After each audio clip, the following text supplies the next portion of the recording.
Start our third session. Gopal sir, can you change the slide, please?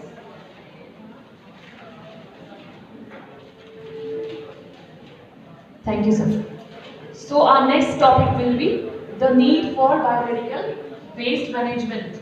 So why we need to basically segregate these waste, or why basically we have developed such plans or policies so that we can have an most appropriate segregation or disposal of these biomedical waste.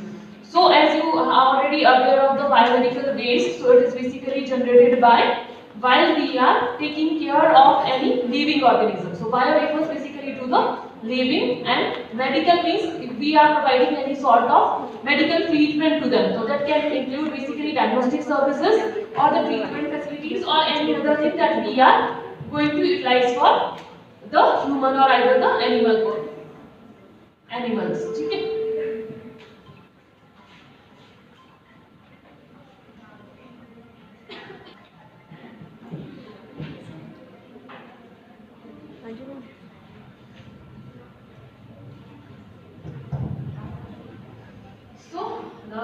That's why, as Gopal sir has told that this waste can be either hazardous or non-hazardous. Means it can be either infectious or non-infectious. So if it is infectious, it can lead to any kind of infection. So that we call as cross infections, or we can call it as a nosocomial infections, or we can call it as a hospital acquired infections. ठीक है. So अगर हम इनको इन waste को dispose of नहीं करेंगे तो other persons have the chances to get infected by the infection carried by somebody else. ठीक है. तो उसके लिए हमको बेसिकली क्या है, बायोमेडिकल वेस्ट मैनेजमेंट जो है उसको प्लान करने का या डेवलप करने का आइडियाज है. ठीक है. तो पहले जैसे सर ने बताया आपको 19th सेंचुरीज में जब 1968 आई थी या 98 में फर्स्ट टाइम जो है बायोमेडिकल वेस्ट मैनेजमेंट वो डेवलप किया गया था, और उसमें बहुत सारी हमारे कंफ्यूजन से या फिर हम बोल सकते हैं एम्बिगुअस इंफॉर्मेशन था. जैसे कि अभी आप लोग बहुत सारे कंफ्यूज हो गए होंगे कि येलो जो बैग है उसमें एनाटॉमिकल वेस्ट भी जा रहा है, देन ब्लड स्टेन वेस्ट भी जा रहा है. तो किस बेस में हम ये बोल सकते हैं that blood stain waste is also containing the plastic items. ठीक है. तो वो हम ऐसे भी तो बोल सकते हैं कि वो प्लास्टिक वाले में क्यों नहीं जा रहा है कंटेनर में. सो इस तरह की बहुत सारी जो इंफॉर्मेशन थी वो उसमें क्लियर नहीं हो पा रही थी. तो उसके बाद 2016 में जो है एक नेक्स्ट अमेंडमेंट आया बायोमेडिकल वेस्ट मैनेजमेंट में, और उसके बाद उसको चेंज किया गया इन कैटेगरीज को. सो बेसिकली जो कैटेगरीज यूज करते हैं वेस्ट मैनेजमेंट में, तो depending on the types of the waste, किस तरह का वेस्ट प्रोडक्ट जो है हमारे पास आ रहा है उसके बेसिस में आपने देखा होगा कि आपकी बुक्स में जो क्लासिफिकेशन दी हुई है उसमें आपको कैटेगरी 7 मिल जाएगी, एक में आपको कैटेगरी 10 या 11 मिल जाएगी. सो दीज कैटेगरीज वो आपके बिन से रिलेटेड नहीं है, these are related to your waste generated. तो टाइप्स ऑफ वेस्ट के अकॉर्डिंग आपने उनको कैटेगराइज किया. देन उसके बाद आपने एक स्लाइड आपकी बुक्स में और मिली होगी, ठीक है, जिसमें आपको मेंशन किया होगा कि according to WHO there are 4 categories of waste disposal. ठीक है. नाउ यहाँ पे टर्म आपका आ गया है वेस्ट डिस्पोजल. तो अब आप उसको डिस्पोज ऑफ कर रहे हो. पहले तो आपने वेस्ट जनरेट किया था, now you are disposing of that waste. तो तब आप लोग उसको क्या कर रहे हो, that you are sending it into the different kind of the bins, that is colour coded bins. ठीक है. तो उसके बेसिस पे फिर हमने इसको क्या बोल दिया, we are categorizing it into the 4 bins. ठीक है. और we are categorizing it as 4 categories. ठीक है. क्लियर हो गया कैटेगरीज के रिलेटेड. जिनको डाउट था कि बुक्स में कुछ और कैटेगरीज दिया है एंड लाइक आपको स्लाइड्स में कुछ और कैटेगरीज मिल रहा है. So it is basically depending on, तो जैसे हम क्लासिफाई करते हैं ना किसी चीज को बेस्ड ऑन उसके स्ट्रक्चर या बेस्ड ऑन उसके फंक्शंस में, जैसे सिंगल सेलुलर आपके ऑर्गेनिजम्स हैं उनको हमने क्योंकि उनका स्ट्रक्चर सिंगल सेल से बना हुआ है तो हम सिंगल उसमें अलग क्लासिफाई कर रहे हैं. मल्टी सेलुलर है तो तब हम उसको अलग क्लासिफाई कर रहे हैं. वैसे ही हम वेस्ट कैटेगरीज को भी डिपेंडिंग ऑन उसके टाइप्स हम उनको 2 अलग-अलग कैटेगरीज में सेग्रीगेट कर सकते हैं. ठीक है. तो ये सॉइल जो आपका वेस्ट है या जो वेस्ट जनरेट हो रहा है वो वेस्ट अब हमको ट्रीट करना है. क्योंकि अगर हमने वैसे ही सोचा, यस बस मैं आपको एक बेसिकली बोलूं कि इमेजिन करिए आप थोड़ी देर के लिए कि नॉर्मली आपके किचन से या आपके घर से या लाइक कोई कॉस्मेटिक आइटम्स आप यूज करते हो या आप नॉर्मली झाड़ू भी नहीं कर रहे हो अपने घर में, और बहुत सारा वेस्ट प्रोडक्ट जो है आपके किचन में भी स्टेगनेंट हो रहा है, आपके घर में भी स्टेगनेंट हो रहा है. तो 1-2 दिन तो आपको अच्छा लगेगा, आई थिंक एक वीक के लिए आपको ठीक ठाक लगेगा कि चलो मैं इससे सर्वाइव कर सकता हूँ, जैसे बच्चे करते होंगे आप जैसे बहुत सारे हॉस्टल में. ठीक है. बट आपको लगता होगा ना 10-15 डेज के बाद कि कहीं तो स्मेली हो रहा है. ठीक है. कहीं तो लाइक देखने में अच्छा नहीं आ रहा है, न्यूसेंस जो है वो अपीयर होनी स्टार्ट हो जाती है, तो we are not comfortable with that. अब एक पर्सन जो ऑलरेडी डिजीज्ड है, ठीक है, इल है, अब उसको आप ऐसी जगह पे डालोगे जहां पे उसके घर से ज्यादा कचरा है, ज्यादा इंफेक्शन है, तो वो जाएगा वहां ट्रीटमेंट के लिए? नहीं ना। तो हमको क्या करना होता है, हॉस्पिटल के एनवायरनमेंट को इस तरह से अकोमोडेट करना होता है कि वो पेशेंट को ना सिर्फ क्योर करे, केवल ट्रीट करे, बल्कि इसके साथ साथ में उसको क्या देना चाहिए, मेंटल रिलैक्सेशन भी देना चाहिए, peace of mind what we talk about, ठीक है। तो बोलते हैं कि बहुत सारे स्टाफ से या मेडिकल पर्सनल से जब हम बात करते हैं तो हमारी आधी बीमारी तो वैसे ही खत्म हो जाती है। सो आधी बीमारी खत्म होने का मतलब क्या है, the way they basically entered into that premises, they are going to see how the environment is basically there, ठीक है। तो जब भी आप एंटर करोगे किसी जगह पे, तो even before you are communicating with other person, you are going to see what kind of environment is there, ठीक है। इंफ्रास्ट्रक्चर क्या है वहां पे, उसका अरेंजमेंट कैसा है, किस तरह से ऑर्गेनाइज किया गया है। अगर आपको वहां पे ऐसा लग रहा है कि बिल्कुल बहुत खराब चीज है, तो आप नहीं जाओगे ना वहां पे, ठीक है। तो वो नहीं जाओगे का मतलब क्या हो गया, हमारा जो अगर कॉर्पोरेशन कोड की हम बात करें तो पेशेंट हमारे पास नहीं आएंगे तो हम उसको कैसे ट्रीट करेंगे, ठीक है। सेम थिंग अगर आपने ये इन्फेक्शियस और नॉन इन्फेक्शियस वेस्ट भी हम कलेक्ट करके रखना स्टार्ट करेंगे, तो वही जो किचन का वेस्ट प्रोडक्ट आपने इकट्ठा किया था, चाहे वो पेपर्स थे, चाहे छिलके थे किसी भी उसके वेजिटेबल्स के, वो कुछ टाइम बाद क्या है, सड़ने निकलने शुरू होने शुरू हो जाएंगे, ठीक है। फिर उसके बाद उसमें फंगस डेवलप होना शुरू हो जाएगा, फिर आप देखोगे छोटे छोटे जो आपके बेसिकली फ्लाइज जो है वो डेवलप होना स्टार्ट हो जाते हैं, एंड देन आपके पूरे घर में वो स्मेल आनी डेवलप होनी शुरू हो जाती है, so that can cause you illness also. तो सेम अगर ये इन्फेक्शियस वेस्ट अगर मान लो 10 और 15% जो हमने वेस्ट बोला था कि 5% जो हमारा रेडियोएक्टिव है, 10% हमारा हजार्डियस वेस्ट है, जो इसको हम इन्फेक्शियस वेस्ट बोल सकते हैं, ठीक है। अब वो इन्फेक्शियस वेस्ट अगर आपने 10% रख लिया वहां पे और आपने इसको डिस्पोज ऑफ नहीं किया, तो वो 10% is sufficient enough to make it 100%। जैसे आरती मैम ने भी आपको बताया था कि ये 10% जो है इनफ है कि वो सबको बेसिकली क्या कर सकता है, कंटामिनेट कर सकता है। जैसे कि अभी कोविड सिनेरियो चल रहा है ना, और हम बोलते हैं कि एक पर्सन के कांटेक्ट में भी आ जाओगे तो देन ड्रॉपलेट इन्फेक्शंस एंड ये वो आपको सबको कोविड होने के चांसेस रह जाएंगे। सेम थिंग्स आपकी उससे ट्रांसफर हो सकती है जो आपने डिस्पोज ऑफ नहीं किया है आपका वेस्ट प्रोडक्ट, ठीक है। सो वो 10% आपका कन्वर्ट हो सकता है into 100% and it can affect each and every person who are basically working in that hospitals or who are visiting that hospitals for treatment or either seeing their loved ones who has been treated by the hospital, or whether they are the persons who are basically living nearby the hospital premises, ठीक है। तो वो सबको contaminate या infect करने का काम कर सकता है। That's why we need the biomedical waste management. The first point is that we are needing it so that we can provide appropriate care to our patients and we can basically reduce the chances of nosocomial infections. Again, hospital acquired infection is called nosocomial infections. So the thing that you are not basically developing by yourself, but you are getting it through the help of these hospital staff or either their equipments that they are utilizing. So you are basically taking one supplementary infections with you. So we can basically avoid that chances by using this biomedical waste management. And along with this, if we wanted to basically protect our air, water and the soil pollution, then we needed this biomedical waste management, ठीक है। तो हमने बहुत सारी जगह पे देखा होगा ना, आप सड़क पे जाओगे देहरादून में आपको बहुत सारी जगह पे दिख जाएगा कूड़ा है, डस्टबिन रखा हुआ है, बट कूड़ा क्या होता है, डस्टबिन के इधर उधर पड़ा हुआ रहता है, और आप जब भी जाओगे वहां से तो नाक बंद करते हुए जाओगे, ठीक है। तो सेम कंडीशंस में आपका वैसे ही आपका अगर हम उसको प्रॉपर्ली ट्रीट नहीं करेंगे, उसको सेग्रीगेट नहीं करेंगे, तो वो उसी तरह से कहीं ना कहीं किसी लैंडफिल वाले एरिया में रहेगा स्टैंडर्ड, और उसके बाद वो वहां पे न्यूसेंस क्रिएट करेगा, वहां पे जो पर्सन्स अवेलेबल है या एनिमल्स अवेलेबल है उनको इन्फेक्ट करेगा और उसके थ्रू वो ह्यूमन बीइंग्स में आएगा, ठीक है। सेम एग्जांपल अभी आपने कोविड का देखा ही है कि अगर आप रॉ मीट खा रहे हो तो आपको वो ट्रांसफर हो रहा है and then you are transmitting it in an other way, ठीक है। तो सेम चीज को अवॉइड करने के लिए हमें बायोमेडिकल वेस्ट मैनेजमेंट चाहिए, ठीक है।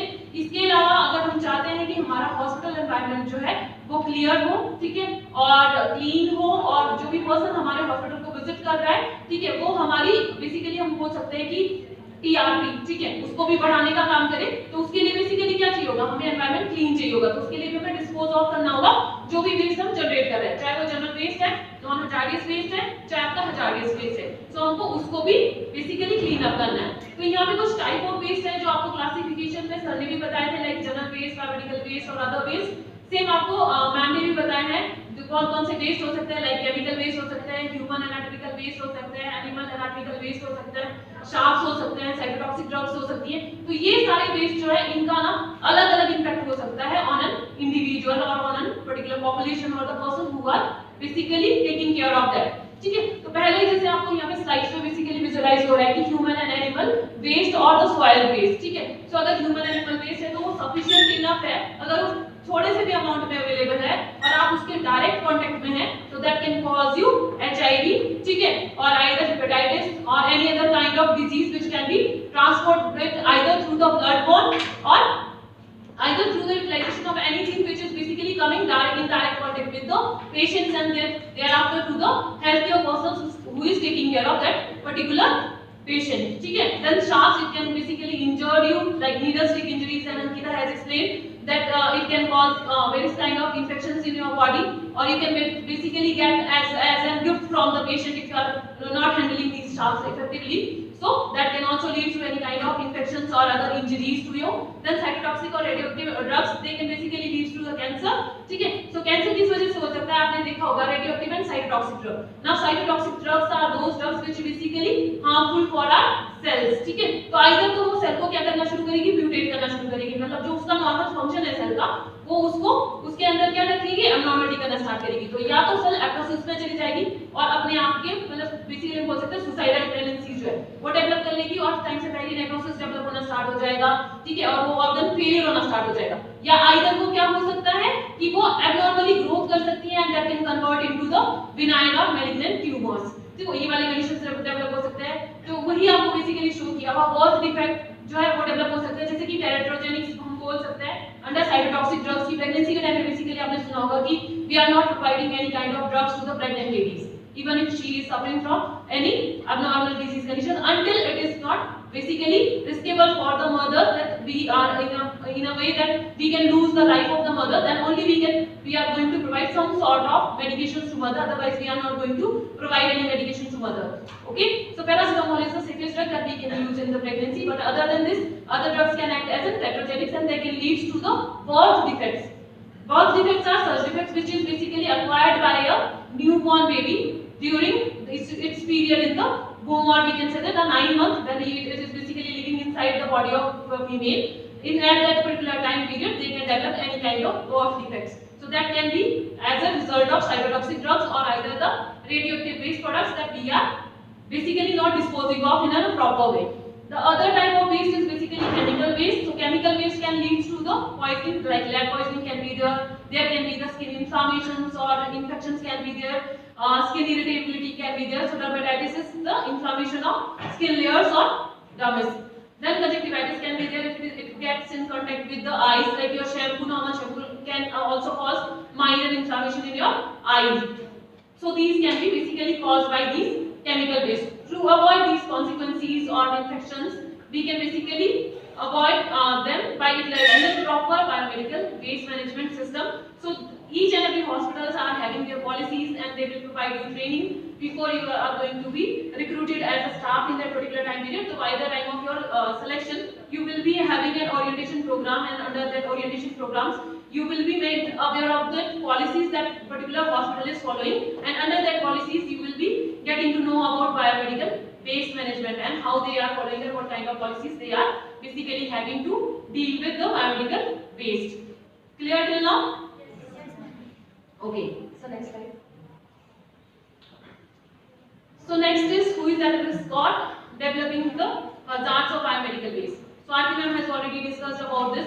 The persons who are basically the first line workers who are basically coming in the direct contact of the patients or who are basically providing the healthcare facilities to that particular patients, they are the first line workers, and they can be the doctors or the nurses or the patients who can basically get infected by this biomedical waste management.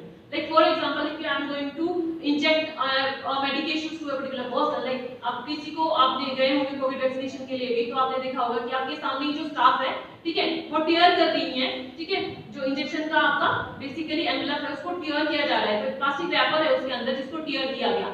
ना first जो आपका यहाँ पे waste generate हुआ वो क्या था, वो प्लास्टिक रैपर, ठीक है, उसके बाद आपने सिरिंज और बेसिकली जो आपका नीडल था उसको अटैच किया एंड आपने एम्प्यूल हो सकता है, कोई भी ग्लास का हो सकता है वो, या फिर प्लास्टिक कंटेनर हो सकता है, उससे आपने लोड किया मेडिकेशन, अगेन आपने सेकंड जो वेस्ट है वो जनरेट कर दिया। इसके बाद आप उस मेडिकेशन को इंजेक्ट करने वाले पर्सन में, तो आपने क्या किया, स्प्रिट स्वैब यूज किया, तो दैट स्प्रिट स्वैब जो कॉटन गॉज है वो an other kind of waste product, so you are generating 3 till now after that you are injecting that medications to the patient, so जो needle है, syringe है, ठीक है, वो भी आपका क्या जा रहा है, other type of waste categories में जा रहा है। तो एक सिंगल प्रोसीजर, एक माइनर सा प्रोसीजर जो आपने हो सकता है कि just for the purpose of immunization आपने उसको यूटिलाइज किया, उस एक पर्टिकुलर सिंगल प्रोसीजर ने आपको बहुत टाइप ऑफ वेस्ट जो है वो जनरेट करके दे दिया। So these generated waste can cause harm to the other person. अब मैंने मान लो मैंने किसी पेशेंट को कोविड वैक्सीनेशन दिया and that person is already suffering from the covid, ठीक है, और उसके बाद मैंने जैसे आपने बोला कि वो ब्लड स्टेन जो आपका गॉज पीस था वो मैं डिस्पोज ऑफ नहीं किया, मैंने वही टेबल पे छोड़ दिया, उसके बाद आप आए हो, मैंने आपको वैक्सीनेट कर दिया और मैंने अंदर कोई इंजेक्शन और नीडल भी चेंज नहीं किया, तो मैं क्या कर रही हूँ, आपके अंदर इंजेक्ट कर रही हूँ कोविड वायरस, ठीक है, जो मुझे वैक्सीन देना था आपको मैंने क्या दे दिया, आपको वायरस दे दिया, ठीक है। So that can be the first person who can be at impact of developing this nosocomial infection, तो उसमें पेशेंट डेवलप कर सकता है, या फिर कोई पेशेंट जो था उसकी जो हमने ये बचा हुआ जो हमारे पास आइटम्स आ गए उसको हमने प्रॉपर्ली डिस्पोज ऑफ नहीं किया और कोई और स्टाफ नर्स उसको हैंडल कर रही है, या फिर कोई और अदर पर्सन जो क्लास 4 वर्कर है वो उसको हैंडल कर रहे हैं, तो देन वो क्या उनके अंदर भी चांसेस है कि वो इन्फेक्टेड हो सकता है, ठीक है। तो doctor, nurse and patient they can be the first person who can get directly infected, then other than supporting medical staff who are basically going to select that particular dispose of items, तो वो भी affect हो सकते हैं। इसके अलावा general public जहां पे आप उसको डिस्पोज ऑफ कर रहे हो, मान लीजिए कुछ आइटम्स हमारे ऐसे होते हैं जिसको हम प्री ट्रीटमेंट करके भेजते हैं, लाइक अगर हम सर्जरी कर रहे हैं तो जो आपको ब्लड स्टेन इंस्ट्रूमेंट्स मिल रहे हैं उसको हम आपको पहले ट्रीटमेंट करेंगे उसका, ठीक है, प्री ट्रीटमेंट होगा उसका, ठीक है, डिप करेंगे उसको इन डिटर्जेंट वाटर और आइदर हम टैब्लेट्स जो वाटर होता है थोड़ा सा लुकवार्म से थोड़ा सा हाई टेंपरेचर में रहेगा, उसमें उसको डिप करके रखेंगे तब तक के लिए जब तक उसका ऑर्गेनिक वेस्ट जो है उसको रिमूव नहीं कर सकते, देन ब्रशिंग करके, देन क्लीन वाटर में क्लीन करके उसके बाद हम उसको ऑटोक्लेविंग के लिए भेजते हैं। डायरेक्ट हम ऑटोक्लेविंग के लिए भेजेंगे तो वो इंस्ट्रूमेंट ब्लड स्टेन रहेगा, ठीक है, ऑटोक्लेविंग में क्या हो रहा है आपका वो किल तो हो जाएगा but that organic matter is there, ठीक है, और वो ऑर्गेनिक मैटर दोबारा से माइक्रोऑर्गेनिज्म्स को ग्रो करने के लिए मीडियम हो सकता है, ठीक है। मेरे students can better know that कि अगर आपका कोई भी ऑर्गेनिक मैटर कहीं पे अवेलेबल है तो इमीडिएटली क्या कर सकता है, ग्रो कर सकता है, अदर ऑर्गेनिज्म के लिए मीडिया या मीडियम की तरह काम कर सकता है, ठीक है, तो दैट कैन हैपन, तो उसको अवॉइड करने के लिए भी हो सकता है कंडीशंस, एंड देन उसको अगर हमने ऐसे डिसइंटीग्रेट कर दिया, जैसे मान लो मैंने प्लेसेंटा बताया, अगर हम प्लेसेंटा को जो मैम आपको बताएंगे कि इंसिनरेशन करते हैं हम उसका, अगर हम इंसिनरेट ना करके ऐसे ही मैं कहीं पे फेंक दूं तो वो क्या हो जाएगा, धीरे धीरे कंपोज होना स्टार्ट कर जाएगा और उसके अंदर के जो केमिकल रिएक्शंस है, जो बायोलॉजिकल प्रोसेसेस है, that can basically cause infections to general public also, so वो डेवलप हो सकता है।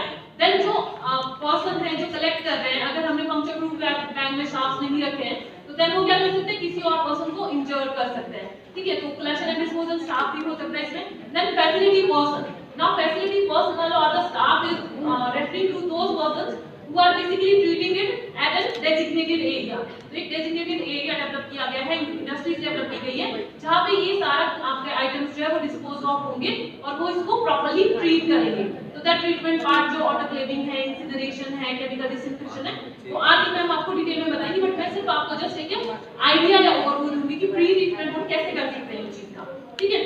तो ये बड़ा स्लाइड क्लियर है, किसी को डाउट है इसमें? So our next slide is process involved in biomedical waste management, ठीक है।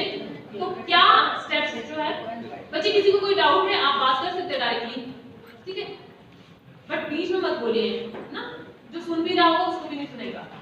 सो सेकंड हमारा इसमें process involve in biomedical waste management, process बोल सकते हो आप, स्टेप्स बोल सकते हो, तो systematically step by step process जो है वो हम यूटिलाइज कर रहे हैं बायोमेडिकल वेस्ट मैनेजमेंट के लिए। तो सबसे पहला पॉइंट आ गया जनरेशन, तो जनरेशन कहाँ पे हो गया, जहाँ पे आपने स्टार्ट करना सोचा, जहाँ पे मैंने ये स्टार्ट करना सोच लिया कि मुझे पेशेंट को वैक्सीनेट करना है या मुझे इनको कोई प्रोसीजर करना है, तो मैंने ग्लव्स वियर कर लिए, मैंने एक वेस्ट प्रोडक्ट को जनरेट कर दिया, मैंने वो इंजेक्शन यूज कर लिया, मैंने वेस्ट प्रोडक्ट को जनरेट कर दिया, तो एट दैट पर्टिकुलर टाइम आपको उसी टाइम पे क्या है, जैसे आपका प्रोसीजर खत्म होता है, हम नर्सिंग में आपको बताते हैं after care of the articles और द जो इंस्ट्रूमेंट्स हम यूज करते हैं, बता देना आफ्टर केयर। तो उस आफ्टर केयर में आपको क्या करना है, जो भी आइटम डिस्पोज ऑफ होने हैं उसको आप डिस्पोज ऑफ करते हैं, जो क्लीनिंग के लिए जाने हैं वो क्लीनिंग के लिए जाएंगे, जो डायरेक्ट आपके ऑटोक्लेविंग के लिए जाने हैं वो डायरेक्ट ऑटोक्लेविंग के लिए जाएंगे, लिनन है उनके डिसइंफेक्शन का अलग तरीका है, आपके कोई सर्जिकल आइटम्स है उनका अलग तरीका जाएगा डिसइंफेक्शन का, ठीक है। तो हर एक चीज को हमने उसी टाइम पे डिसॉल्व करना है, तो जैसे आपका जनरेट हुआ आपने उसको सेग्रीगेट किया,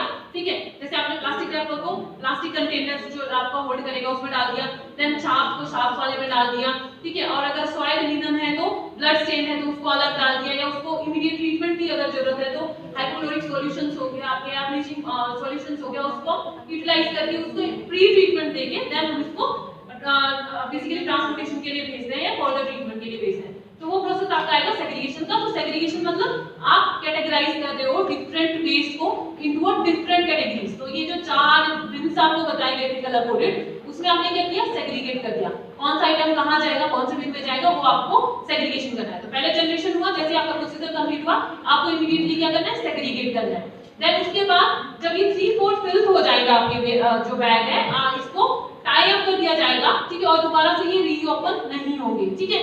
तो उसके बाद जो कलेक्शन स्टाफ है वो इसको कलेक्ट करेगा उस पर्टिकुलर बोर्ड से जहां पे ये जनरेट हुआ है। तो जिस बोर्ड में ये जनरेट हुआ है इसके ऊपर लेबलिंग होगी। तो लेबलिंग में आपके बेसिकली मेंशन क्या हो जाएगा, कौन से एरिया से जनरेट हुआ है, कौन से डेट को जनरेट हुआ है, किस टाइप का वेस्ट जनरेट हुआ है, और कौन सा पर्सन जो है जिसने आपको ये हैंडओवर किया है, और देन कौन सा पर्सन है जिसने इसको बेसिकली आपसे कलेक्ट किया है। तो उस कलेक्टेड जो पर्सन है जो कलेक्शन के लिए आए हैं उनके भी इनिशियल्स, उनका नेम, उनका कांटेक्ट नंबर और डेट जो उन्होंने कलेक्ट किया है वो भी वहां पे मेंशन करेंगे, ठीक है। तो वो आ जाएगा कलेक्शन में। देन आता है आपका स्टोरेज। तो स्टोरेज में आप यहाँ पे देख पा रहे हो 48 आवर्स लिखा हुआ है, लेस देन 48 आवर्स। सो बहुत सारे ऐसे आइटम्स है जिनको हमें टेम्परेरी स्टोरेज करना होता है। जैसे मान लीजिए शाम के 5 या 6 बजे कोई वेस्ट ऑयल जनरेट हुआ है और आपको पता है कि नेक्स्ट वाला जो ट्रॉली आपका आना है वो मॉर्निंग में 6 o'clock आना है, तो आपको तब तक के लिए उसको क्या करना पड़ेगा, टेम्परेरी स्टोरेज करना पड़ेगा। बट कुछ आइटम्स हमारे ऐसे हैं जो इमीडिएट ट्रीटमेंट लेंगे, ठीक है। जैसे मैंने अभी आपको इंस्ट्रूमेंट का बताया कि इमीडिएट ट्रीटमेंट करना है,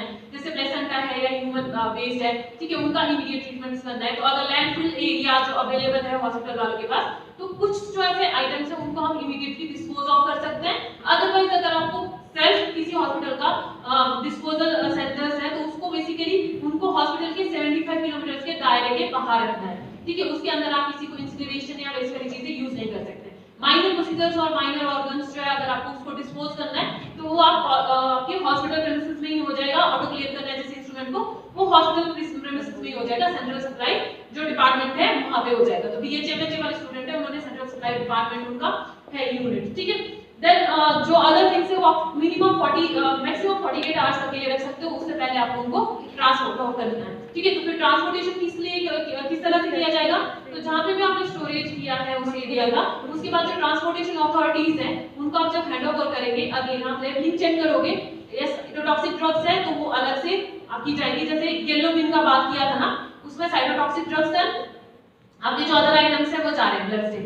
तो आप क्या कर रहे हो, यहाँ पे आपको सिंगल एक बिन मिल रहा है और आप बहुत सारे इसमें से कंफ्यूज हो सकते हैं। तो बहुत सारे हॉस्पिटल का ऐसा पॉलिसीज है कि वो येलो जो डस्टबिन है उसमें थोड़ा सा आपको कलर ग्रेडियंट्स मिल जाएगा। लाइक एक आपको मिल सकता है लाइट येलो में और एक आपको मिल सकता है डार्क येलो में, और उसके बाहर जो सिंबल्स हैं, लास्ट स्लाइड जो आदि मैम का है, ठीक है, उसमें सिंबल्स दिए हुए हैं, ठीक है। तो साइटोटॉक्सिक जो ड्रग है उनका सिंबल अलग रहेगा, साथ में आएगा बायोमेडिकल वेस्ट मैनेजमेंट का जो सिंबल है वो साथ में जाएगा, ठीक है। तो जो भी आइटम्स आपके जा रहे हैं उसके जो सिंबल्स है वो उसमें होने चाहिए। जो बैग आप लेके जा रहे हो उसमें भी वो सिंबल होना चाहिए। उस पर्टिकुलर जो पर्सन है जिसने कलेक्शन किया है या जिसने वहां से बोर्ड से लेके वो सीसी बीच वाला जो एरिया है वहां से लेके आए, उसके भी इनिशियल्स रहेंगे, उसका भी नंबर रहेगा, अंडर जो ट्रांसपोर्टेशन वाला अथॉरिटी है उसका भी लेबलिंग रहेगा। तो उस तरह से इसका बेसिकली आप फॉरवर्ड इसको मूव कर सकते हैं, ठीक है। देन इसके बाद आपका ये जाएगा जो फैकल्टी है या जो फैसिलिटी है, सॉरी फैसिलिटी है जो जहाँ पे इंडस्ट्रीज है जहाँ पे इसका ट्रीटमेंट होगा, ठीक है। लैंडफिल एरियाज है कोई या ऐसी कोई एजेंसीज है जहाँ पे ऑटोक्लेविंग भी है, इंसिनरेशन भी है, केमिकल ट्रीटमेंट प्रोसेस भी है, ठीक है। तो वहाँ पे जाएगा वो पर्टिकुलर प्रोडक्ट और वहाँ पे जाके उसका ट्रीटमेंट होगा। अगर केमिकल डिसइंफेक्शन रिक्वायर है किसी का तो केमिकल डिसइंफेक्शन होगा, अगर किसी को ऑटोक्लेविंग की रिक्वायरमेंट है तो ऑटोक्लेविंग के लिए जाएगा, कोई जो है लैंडफिल्स में जाना है तो लैंडफिल के लिए जाएगा, ठीक है। तो किसी का इंसिनरेशन होना मतलब बर्निंग होनी है किसी चीज की तो वो बर्निंग के लिए जाएगा, ठीक है। तो इस तरह से आपका क्या है प्रोसेस इन्वॉल्व होगा इन बायोमेडिकल वेस्ट मैनेजमेंट। तो ये कंटीन्यूअसली स्टेप होते रहेंगे और कलेक्शन के बाद आप दोबारा से मॉनिटर कर सकते हो। यहाँ पे स्पेशली अगर आप स्टाफ वार्ड में काम कर रहे हैं या किसी उसमें आईसीयू में काम कर रहे हैं तो जो नर्सिंग स्टाफ है उनका मेन वर्क रहता है यहाँ पे कलेक्शन के टाइम पे कि आपको मॉनिटर करना है जिस पर्सन ने वो आपका वेस्ट प्रोडक्ट जनरेट किया है क्या उन्होंने वो सेग्रीगेट करके डिफरेंट जो बिन्स है उसमें डाला है और वो प्रॉपर्ली वहां से कलेक्ट हुआ है या नहीं हुआ है। तो ये आपका काम है इसको चेकआउट करना, ठीक है। या फिर जो सुपरवाइजर्स है वहां पे, ठीक है, वो ये चेकआउट कर सकते हैं। तो ये आपको एक बार क्रॉस चेक करना है यहाँ पे। नेक्स्ट स्लाइड है हमारी वेस्ट रिडक्शन हायरार्की के ऊपर, ठीक है। तो वेस्ट रिडक्शन हायरार्की में आपको 2 पॉइंट दिख रहे हैं, एक रेड पॉइंट ऊपर दिख रहा है और उसका एक लाइट वर्जन ऑरेंज कलर में नीचे दिख रहा है, लीस्ट फेवरेट ऑप्शन की तरफ, ठीक है। तो मोस्ट फेवरेट मतलब हमको सबसे ज्यादा कौन से ऑप्शन के ऊपर फंक्शन करना है या किस पर्टिकुलर चीज के ऊपर ज्यादा ध्यान देना है, वो आपका रहेगा मोस्ट फेवर्ड में। और जो सबसे बाद में जिसका हम कुछ नहीं कर सकते मतलब उसको हम देन लैंडफिल एरियाज में डिस्पोज ऑफ करेंगे। तो फर्स्ट आपका आता है रिड्यूस। सो जब भी हम वेस्ट को जनरेट कर रहे हैं हमारा पहला मोटो रहना चाहिए, ठीक है, हमारा पहला मोटो रहना चाहिए कि we are able to basically reduce the amount of waste generated by an agency, ठीक है। तो जो हम वेस्ट जनरेट कर रहे हैं उसको हम जितना हो सके उसको कम जनरेट करने की कोशिश कर सकते हैं, ठीक है। और दूसरा हमारा आ जाता है रीयूज, जिसमें हम मटेरियल्स को रिपीटेडली यूज कर सकते हैं। इसका एग्जांपल मैं दूंगी नेक्स्ट स्लाइड में जब इनको सिंगल सिंगल पढ़ेंगे।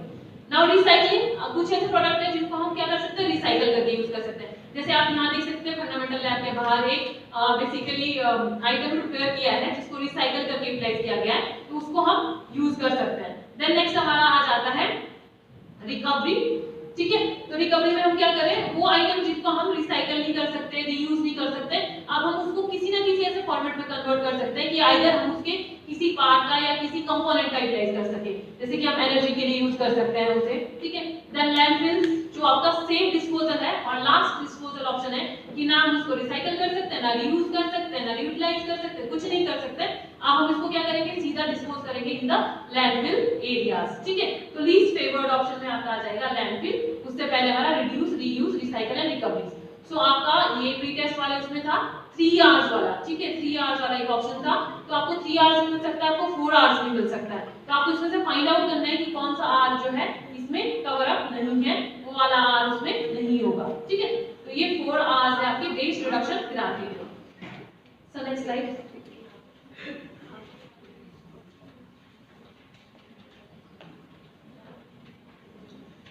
सो नेक्स्ट स्लाइड जो हमारी वो वेस्ट मिनिमाइजेशन पे है।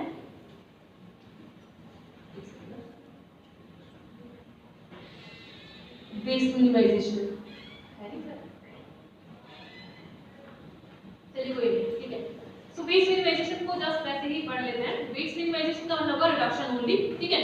सो हम क्या कर रहे हैं यहाँ पे, जितने भी एम्प्लॉयज हैं हमारे, जैसे मैंने आपको बोला कि हॉस्पिटल है उसकी पॉलिसीज होती है जिसमें आपको ट्रेन किया जाएगा, ओरिएंट किया जाएगा। तो ऑल एम्प्लॉयज को हम बेसिकली इन्फॉर्म करेंगे कि उनका स्पेसिफिक रोल है इन सेग्रीगेशन, कलेक्शन और जनरेशन ऑफ द वेस्ट, और उसी के अकॉर्डिंग उनको डिस्पोज ऑफ भी करना है। सो उनको आपको प्रॉपर्ली ट्रेन करना है।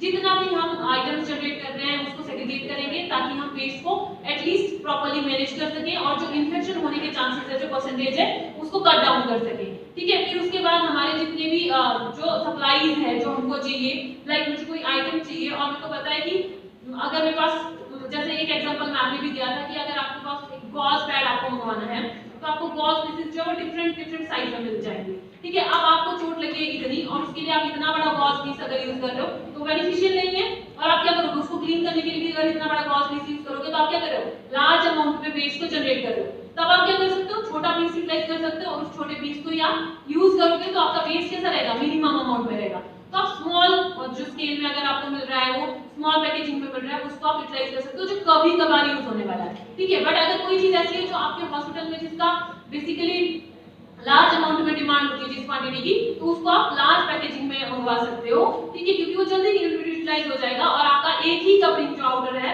वो आपको मिल जाएगी डिस्पोज ऑफ करने के लिए, ठीक है। तो डिपेंडिंग ऑन दिस आपको ये ध्यान रखना है कि आप सप्लाई किस तरह से ऑर्डर कर रहे हो, और अगर कोई भी वेस्ट आप जनरेट कर रहे हो तो whether it is requiring pre treatment और नॉट, इसको आपको सिग्निफाई करना होगा। तो वो सारा आपका आ जाता है वेस्ट रिडक्शन में। तो रिडक्शन जो आपका रिड्यूस है उसमें बेसिकली यही बोला है कि आपको उस वेस्ट को मिनिमाइज करना है। देन आप FIFO मेथड यूज कर सकते हो ना, FIFO method refers to cost in cost out method, ठीक है। जो पहले अंदर आया है, ठीक है, उसको पहले बाहर निकालना है। जैसे आप बोलते हैं ना फर्स्ट कम फर्स्ट सर्व वाला मेथड, आप अगर टाइम से आए हो, पहले आए हो तो पहले आपको सर्व किया जाएगा, फिर रेस्ट ऑफ पर्सन को सर्व किया जाएगा। वैसे जो वेस्ट जनरेट आपने पहले जनरेट किया है उसको आप सबसे पहले आउट करोगे, क्योंकि उसका टाइम पीरियड क्या है, ज्यादा हो जाएगा अगर आप पहले उसे आउट नहीं करोगे, ठीक है। तो जितना जल्दी जो चीज आई है उसको आप उतना जल्दी मूव आउट करोगे। तो use the all batch of product first. तो जैसे मान लो लास्ट मंथ का जो मेरे पास सप्लाईज है, स्टॉक बचा हुआ है, उसको मैं पहले यूज करूंगी, ठीक है, क्योंकि उसके एक्सपायर होने का चांसेस है, फिर मेरा वेस्ट जनरेट होना इंक्रीज हो जाएगा, उसको आप पहले यूटिलाइज करोगे एंड उसको पहले डिस्पोज ऑफ करोगे।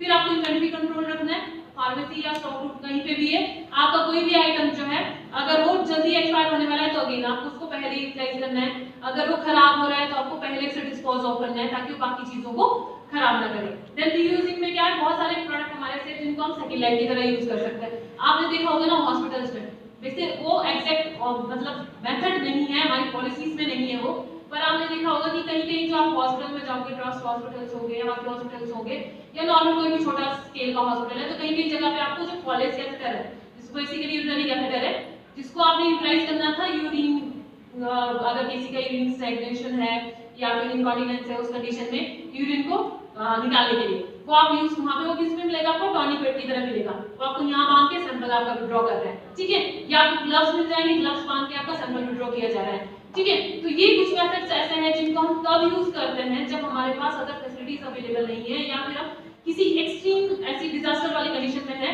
जहां पे हम जो पूरी हमारी पॉलिसीज है आइटम्स को यूज करने की, आर्टिकल्स को यूज करने की, वो हम नहीं फॉलो कर सकते हैं, हमारे पास रिसोर्सेज अवेलेबल नहीं है, और जहां हमारे पास रिसोर्सेज अवेलेबल है हम उसको यूटिलाइज नहीं करेंगे, ठीक है। तो रीयूज कर सकते हैं, जैसे हम ग्लव्स हैं, ठीक है, अब तो ये शायद ही कोई करता होगा, बट स्टार्टिंग जब हम लोग ट्रेनिंग में जाते थे तो जितने हमारी सब सेंटर्स है, बीएससी है, सीएससी है, तो हमको बोला जाता था जो ग्लव्स आप यूज कर रहे हो, ठीक है, उसके बाद आपने उसको क्या करना है, क्लीन करना है। तो हम जो ग्लव मैंने अभी यूज किया है उसको मैं हाइपोक्लोरिक सॉल्यूशन या जो ब्लीचिंग सॉल्यूशन है उसमें उसको डिप कर दूंगी, एंड देन 1 आवर आफ्टर और 2 आवर आफ्टर उसको रिमूव आउट किया जाएगा, ठीक है, उसको क्लीन किया जाएगा, फिर उसको स्टेरलाइज किया जाएगा, उसके बाद आपको वो रीयूटिलाइजेशन के लिए मिल जाएगा, ठीक है। तो वो एक मेथड था कि हम किसी चीज को दोबारा से रीयूज कर सकते हैं। बहुत सारे ऐसे आइटम्स हैं जिनको हम रीयूज कर सकते हैं, तो उनको हम यूटिलाइज कर सकते हैं, तो उस तरह से हम क्या कर रहे हैं, वेस्ट को मिनिमाइज कर सकते हैं, ठीक है। या फिर ऐसे कुछ आइटम्स हम यूज कर सकते हैं जो बेसिकली नॉन डिस्पोजेबल आइटम्स हैं, जैसे कि कोई मेटलिक इंस्ट्रूमेंट हो सकता है इंस्टेड ऑफ प्लास्टिक इंस्ट्रूमेंट्स, जिसको हम बार बार यूज कर सकते हैं, जैसे आपका कैन्युला आता है जो आप बेसिकली गायनेकोलॉजिकल प्रोसीजर में यूज करते हो, तो मैनुअल आपका कैन्युला आता है, ठीक है, और ये आपका जो डिस्पोजल फॉर्मेट में कैन्युला आता है during the process of DMC also, तो आप जो आपके मैकेनिकल है, ठीक है, जो आपकी मेटलिक है बेसिकली उसको आप यूटिलाइज कर सकते हो, क्योंकि आप उसको रीयूटिलाइज कर सकते हो अगेन एंड अगेन। तो उस तरह से हम बहुत सारे आइटम्स जो है उनको रीयूटिलाइज कर सकते हैं, और हम ऐसे आइटम के ऊपर फोकस कर सकते हैं जिनको हम बेसिकली रीयूजेबल कंडीशन में आ सकते हैं, जो तो उन्हीं को परचेज करेंगे। Next slide sir.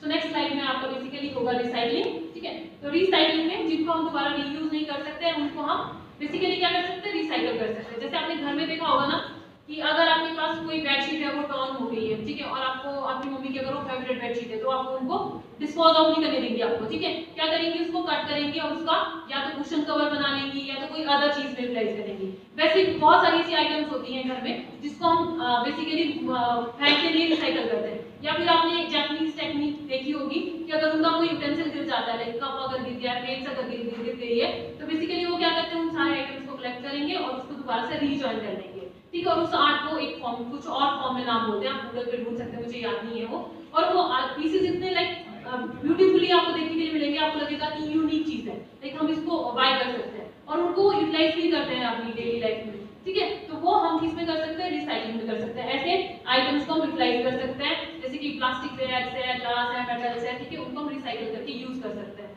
ठीक है। नेक्स्ट आपका आता है रिकवरी। तो बहुत सारी ऐसी चीजें हैं, जैसे कि एक मेथड आपको मैम बताएंगे इंसिनरेशन का, तो जिसमें आप क्या कर रहे हो, बर्न कर रहे हो इस प्रोडक्ट को, और उससे जो फ्लाई उसकी ऐश बच रही है, ठीक है, या ग्रेन्यूल्स बच रहे हैं पायरोलाइसिस में, ठीक है, तो उन कंटेंट को जो उसका एंड प्रोडक्ट है उसको हम यूज कर रहे हैं किसके लिए, रोड बिल्डिंग के लिए, ठीक है। तो जो आपको टाइल्स मिल रही हैं, छोटी छोटी टाइल्स आपको जो मिल रही हैं, उसको फॉर्मेशन के लिए यूज कर रहे हैं, प्लास्टिक वेस्ट को यूज कर रहे हैं, तो वो सारा आपका किसमें आ जाएगा, रिकवरी में, जिसको हम बेसिकली क्या कर पा रहे हैं, हम उसको एज सच यूटिलाइज नहीं कर पा रहे हैं, हम उसको किसी अदर वे में भी रिसाइकल नहीं कर पा रहे हैं, बट हम उसको यूटिलाइज कर रहे हैं ताकि हम उसको किसी अदर वे में, अदर सोर्सेज में यूटिलाइज कर सके। वो कोई एनर्जी सोर्स हो सकता है, कोई पेमेंट का आइटम हो सकता है, कोई अदर थिंग्स हो सकती है जिसमें हम उसको यूटिलाइज कर सकते हैं। जैसे आप अगर टपकेश्वर वाली साइड पे अगर आप जाते हो तो प्लास्टिक बॉटल्स है, ठीक है, जो खराब हो चुकी है, जिसको आप दोबारा किसी चीज को फिल अप करने के लिए नहीं यूज कर सकते, उन्होंने उसको कट कर रखा है और उसके अंदर प्लांट्स लगा रखे, प्लांटेशन कर रखा है, so that is a process of recovery, ठीक है। तो हम उसको दोबारा से रिकवर कर रहे हैं। देन आपका लैंडफिल में आ जाएगा, तो लीस्ट फेवरेबल ऑप्शन है, जब आपके पास कोई अदर ऑप्शन नहीं है उसके बाद आप उसको क्या करोगे, डंप कर दोगे इनसाइड द लैंड और वो धीरे धीरे डिसइंटीग्रेट होता रहेगा। तो ये आपके थे प्रोसेसेस, ठीक है। और हिरार्की वाइज जो हम रिसाइकलिंग करेंगे, ठीक है। नेक्स्ट हमारा आता है सेग्रीगेशन एंड रीट्रीटमेंट। सेग्रीगेशन आपको मैम ने ऑलरेडी बता दिया है, ठीक है। Segregation and retreatment of waste में बेसिकली आप क्या कर रहे हैं, कैटेगराइज कर रहे हैं, क्लासिफाई कर रहे हैं और डिफरेंट कलर कोडेड बिन्स में उसको सेग्रीगेट कर रहे हैं। तो ये आपका होना चाहिए at the side of generation only, और आपको कलर कोडेड बिन्स इसमें यूज करने हैं। बट अगर आपके पास ऐसा कोई पेशेंट है जो बेसिकली HIV से सफर कर रहा है, सर नेक्स्ट करिए, आगे वाली इससे आगे वाली, ठीक है, नेक्स्ट इससे भी आगे, ठीक है।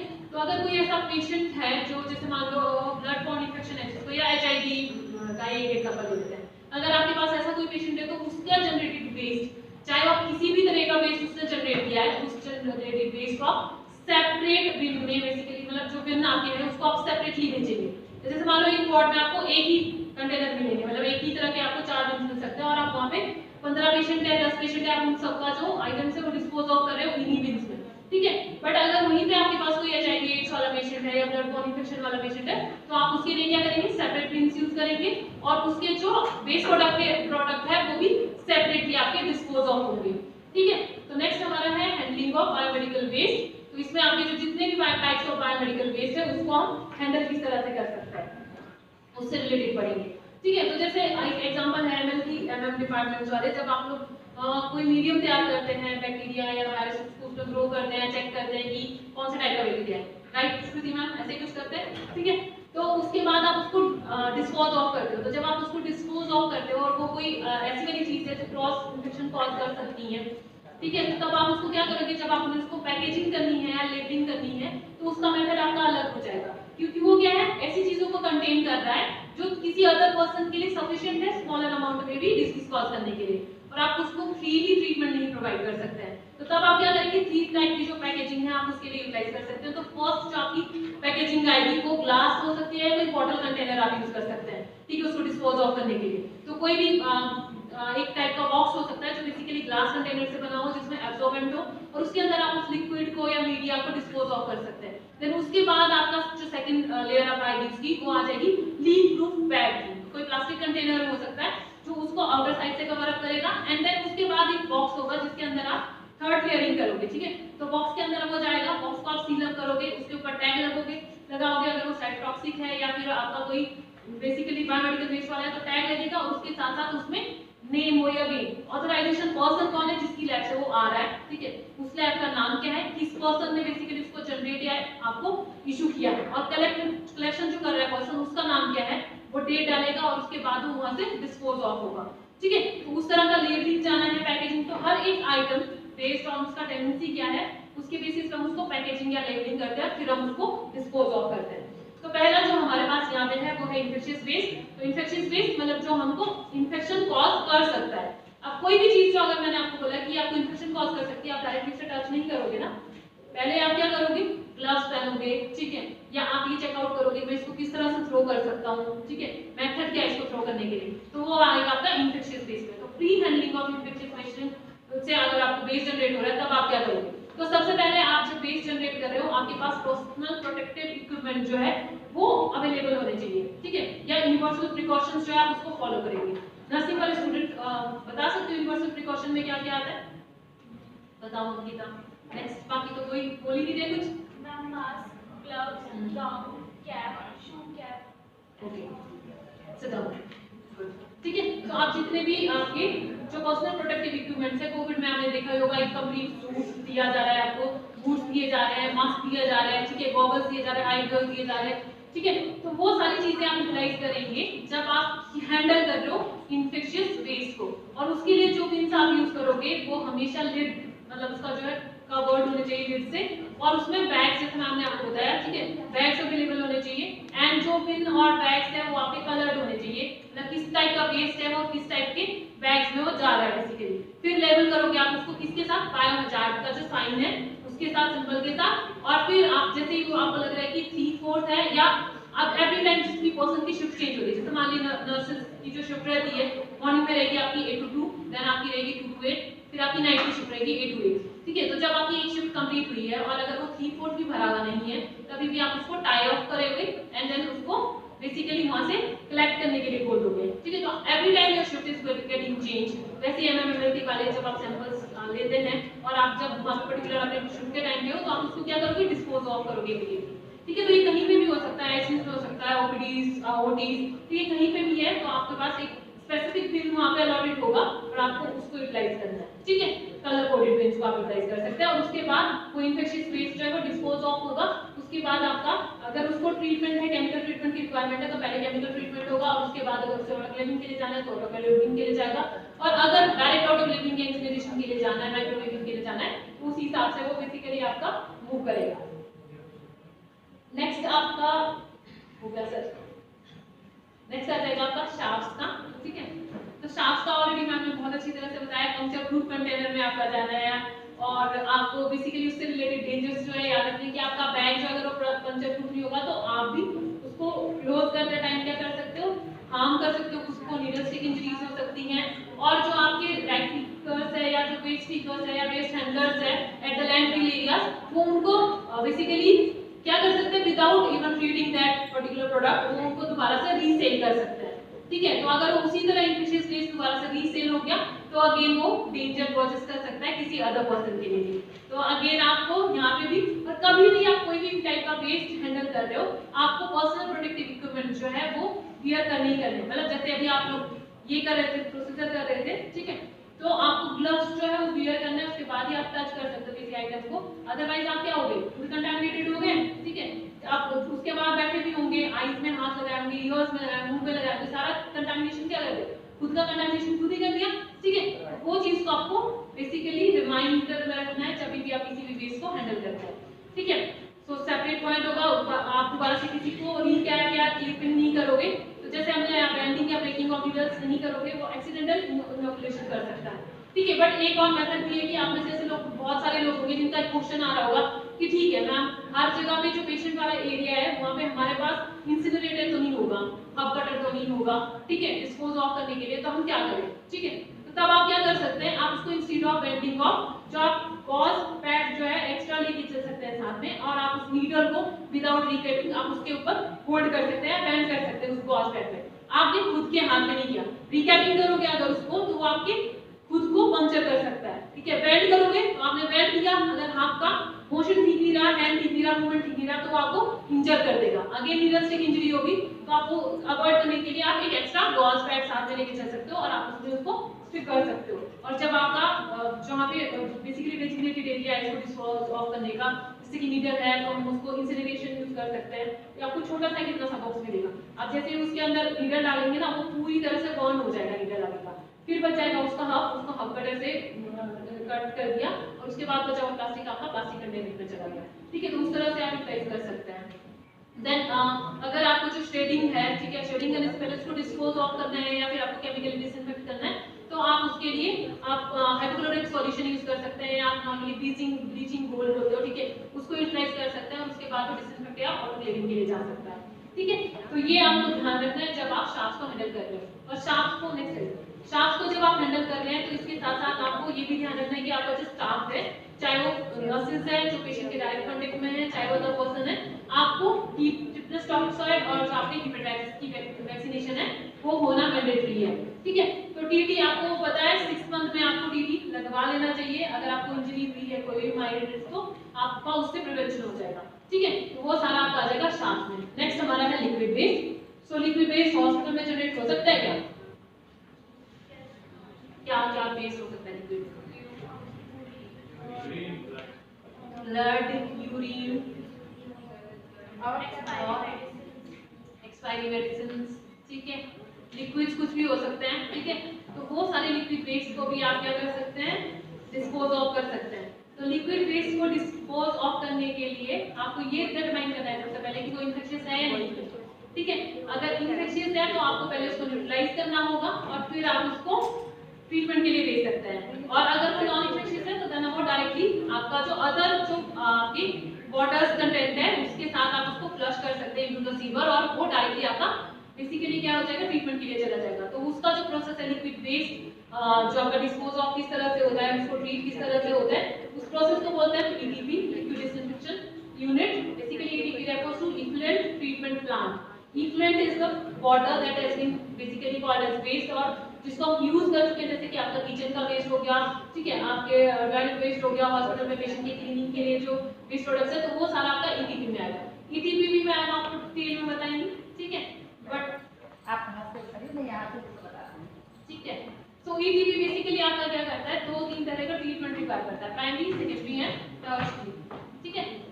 तो ये मैं बता देती हूँ आपको, फिर उसके बाद नहीं करते हैं। एक्चुअली में जो हमारी जो छोटी छोटी फैसिलिटीज है गवर्नमेंट हॉस्पिटल है, सीएससी और पीएससी, ये जो एटीपी प्लांट है यहाँ के बड़े हॉस्पिटल्स में गांधी शताब्दी में, मैक्स में सभी जगह है, पर जो हमारा रूरल है वहाँ पर कहीं पर भी नहीं रखता, क्योंकि वहाँ पे एक तो जगह नहीं होती है, ठीक है, उसके साथ बजट नहीं होता है। तो वहाँ के लिए ड्यूरिंग ट्रेनिंग जो है ये प्लान सब बनाया था हम लोगों ने, और कई जगह फैसिलिटी में लगवाया हुआ है, रुड़की में है, कोटद्वार में। तो ये बहुत सिंपल सा है लिक्विड वेस्ट मैनेजमेंट में, कि आपके जो दूध वाले डिब्बे लेके दूध वाले दूधिया लोग नहीं घूमते जो, तो वो डिब्बे हैं, एक बड़ा डिब्बा है और एक छोटा डिब्बा है, ठीक है। तो इसको ये यहाँ पर हम लिक्विड वेस्ट जहाँ पे हम इसको जो है डिस्कार्ड करते हैं, लाइक जैसे ग्लव्स है हमारे, ठीक है, तो उसमें ग्लव्स हमारे ब्लड से लाने है कंटामिनेटेड, तो ब्लड हम क्या करते हैं, वॉश करते हैं, तो वॉश करने के बाद वो जो ब्लड वाला वाटर वो कहाँ जाता है, नीचे जाता है, डायरेक्ट सीवर में चला जाता है अगर ट्रीटमेंट नहीं देते हैं। तो यहाँ पर हम ये बड़ा वाला ये रखते हैं कंटेनर, और इसको जो है यहाँ से सिंक से हम जो है इसको कनेक्ट कर देते हैं, और एक यहाँ पर इसका है ड्रेनेज है, इसको भी यहाँ रखते हैं, और इसको हम जो सीवर लाइन है उससे कनेक्ट करते हैं, और इसको यहाँ क्लोज करके रखते हैं। उसके साथ में एक जो छोटा है इसमें हम हाइपोक्लोराइड सॉल्यूशन उसमें बना कर रख देते हैं, और हमें ये पता रहता है कि हमारी फैसिलिटी में हमें कितना यूज करना है। उसका एक टाइम पीरियड होता है कि 4 आवर तक जो हमारा हाइपोक्लोराइड सॉल्यूशन 1 or 2% कितना कंसनट्रेट लेना है, तो उसके अकॉर्डिंग लेकर के बनाकर रखते हैं। तो फर्स्ट हम क्या करते हैं कि यहाँ पे ये सारा कलेक्शन होता रहता है हमारा जो लिक्विड वेस्ट है, इन्फेक्शियस लिक्विड वेस्ट, और उसके बाद हमें जब ये कि हमारा फ्लिप फुल हो चुका है, फुल होने वाला है, थोड़ा सा बचा हुआ है, तो हम यहाँ से ऑफ कर, यहाँ से फिर हम उसमें कुछ भी लिक्विड वेस्ट नहीं डालेंगे, फिर हम यहाँ से एक अमाउंट होता है कलर करके उसको खोल देंगे, और आधे घंटे, और उसके बाद यहाँ तक पूरा फिल करके आधे घंटे के लिए सॉल्यूशन को छोड़ देंगे। तो उससे हमारा जो इन्फेक्शियस लिक्विड वेस्ट है वो पूरा न्यूट्रलाइज हो जाएगा, और उसके बाद फिर हम यहाँ से टैप खोल करके डिसइंफेक्ट जो है इसको फ्लश कर देते हैं।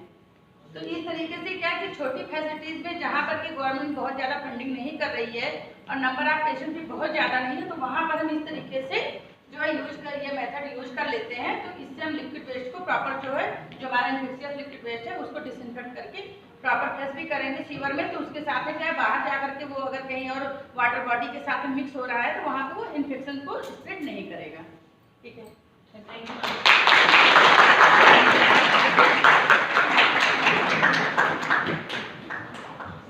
ठीक है, तो सेम जो ईटीपी है बेसिकली वो इफ्यूजन ट्रीटमेंट प्लांट जो वेयर अदर देन दिस हम जनरल वेस्ट के लिए यूटिलाइज करते हैं। तो उसमें हमारे 3 सेगमेंट्स होते हैं, प्राइमरी, सेकेंडरी एंड टर्शियरी। तो ये प्री ट्रीटमेंट था जो आपने यहाँ पे आगे में सुना, एक कलेक्शन के लिए आपके पास सिंक अवेलेबल है, देन उसके बाद उसका स्टोरेज है। तो यहाँ स्टोरेज में भी आपका वही सारी चीजें यूटिलाइज होगी। तो फर्स्ट जो आपका है वो है प्राइमरी वाला, ठीक है। तो प्राइमरी मेथड में हम क्या करते हैं, बेसिकली स्टैग्नेशन होना स्टार्ट हो जाएगा, यहाँ पे जो क्लॉटिंग मटेरियल्स है वो अलग हो जाएंगे, और जो सस्पेंशन के अलावा जो आपके बेसिकली क्या हो सकता है, सेटल डाउन हो सकते हैं, वो अलग हो जाएंगे। उसके साथ साथ जैसे मान लीजिए अगर आपको 100 या 200 ml तक का बेसिकली जो लिक्विड है उसको डिसइंफेक्ट करना है, तो आप 30 ग्राम्स ऑफ जो हाइपोक्लोराइड सॉल्यूशन है उसको मिक्स करेंगे, ठीक है, एंड उसके अलावा उसको आप डिसइंफेक्ट करने के लिए यूटिलाइज कर सकते हैं। तो वैसे ही पहले से प्री प्रिपेयर रख के हम यूटिलाइज कर सकते हैं, और उतना ही अमाउंट हम उसको डिसइंटीग्रेट कर देंगे इनटू द लार्जर वेव, ठीक है। और उसके बाद जब एक जो इसका कॉन्टेक्ट पीरियड है जब वो कंप्लीट हो जाएगा, उसके बाद हम इसको आउट कर देंगे इनटू द सीवर लाइन। जब सीवर लाइन में चला जाएगा तो जहाँ पे नॉर्मल आपका वेस्ट वाटर डिस्पोजल का जो रहेगा, ठीक है, वहाँ पे भी आपका अगेन क्या हो जाएगा, इसको दोबारा से क्या किया जाएगा, पहला जो प्रोसेस रहेगा वो रहेगा ग्रिड चैम्बर। तो ग्रिड चैम्बर में क्या हो रहा है कि सिर्फ यही वाला वेस्ट प्रोडक्ट नहीं, जो आपके rest of the waste products है वो भी उस वाटर के साथ आ रहा है, तो उसको फिल्टर किया जाएगा। फिल्टर करने के बाद उसको स्टोर किया जाएगा फॉर 24 आवर्स, एंड देन उसके बाद जो स्टेग्नेशन के बाद उसको अदर जो टैंक है उसमें मूव आउट किया जाएगा, और वहाँ पे होगी एडिशन की प्रोसेस। तो एडिशन की प्रोसेस के लिए हम एक्टिवेटेड स्लज यूज करते हैं, जिसमें ऑलरेडी हमारे जो डिकम्पोजिंग एजेंट है वो प्रेजेंट रहते हैं, जैसे माइक्रोब्स हो सकते हैं, बैक्टीरिया हो सकते हैं, ठीक है। तो वो डिकम्पोज करेंगे आपके जो ऑर्गेनिक मैटर यहाँ पे प्रेजेंट है। जब ऑर्गेनिक मैटर जो डिकम्पोज हो जाएगा उसके बाद हम उसको मूव आउट करेंगे इनटू द अदर सेक्शन और वहां पे बॉयलर्स यूटिलाइज होंगे जो क्या करेंगे एयर बबल्स बेसिकली आपका प्रोड्यूस करेगा और उसके साथ साथ जितना भी गैसेस कंटेंट है या केमिकल वेस्ट उसमें है उसको वो डिसइंटीग्रेट कर देगा।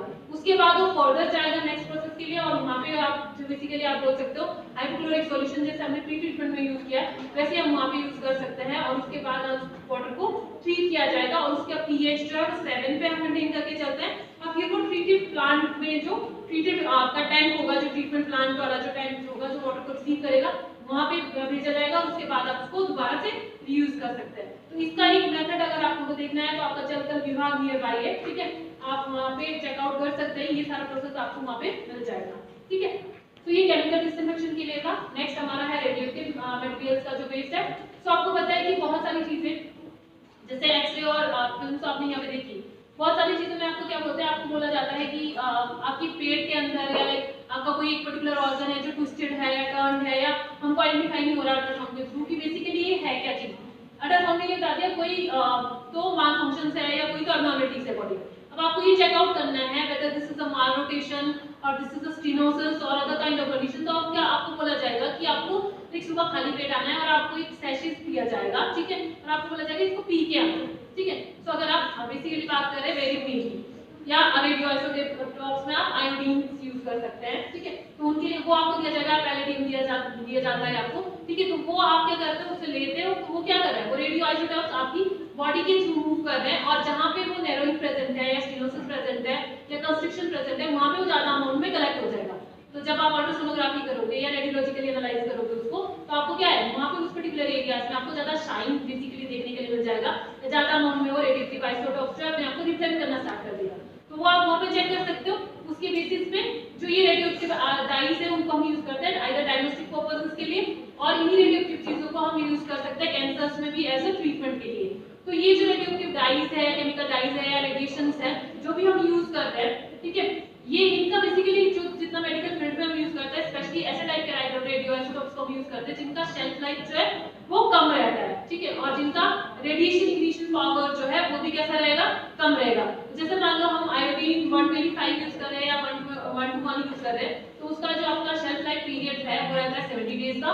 अगर हम पैलेडियम 117 यूज कर रहे हैं तो उसका 17 डेज रहता है, ठीक है। तो उस 17 डेज के बेसिस पे हम इनको क्या करते हैं, अगर हमें इनको डिस्पोज ऑफ करना है, ट्रांसपोज ऑफ करना है, तो जो आपका disposal and radioactive waste rule है 1995 का उसके अकॉर्डिंग क्या है आपको इसको कन्फाइन करना है, ठीक है। तो आपको इसको कहां करना है, स्टोरेज करना है किसी ऐसे एरियाज में जो इमीडिएटली किसी के कांटेक्ट में ना आ सके, ठीक है। तो एक सेपरेट एरियाज में आप इसको स्टोर करोगे, उसको वहां तब तक के लिए रहने दोगे जब तक उसकी शेल्फ लाइफ जो है इतने लेवल तक नीचे ना आ जाए या उसकी पावर जो इतने लेवल तक ना घट जाए कि अगर आप उसके बाद उसको डिस्पर्स ऑफ भी करोगे ना तो ये किसी को हार्म नहीं पहुंचा सकता है, ठीक है। तो एक चीज रहता है ये कि कन्फाइनमेंट है, देन उसके बाद आप उसको डिस्पर्स ऑफ कर सकते हो।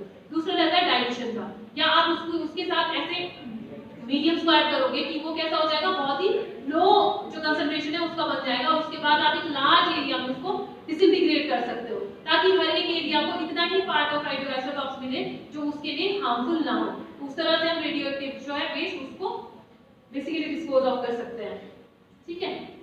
सो ये है सेफ्टी रिक्वायरमेंट्स जो पर्सनल प्रोटेक्टिव इक्विपमेंट्स में आप देखने के लिए मिल सकती है। मास्क हो गया, ग्लव्स हो गया, गॉगल्स हो गया, एप्रन्स हो गए, ठीक है, शूज हो गया, ठीक है, ये सारे आपके पर्सनल प्रोटेक्टिव इक्विपमेंट में आ जाएगा। Next slide.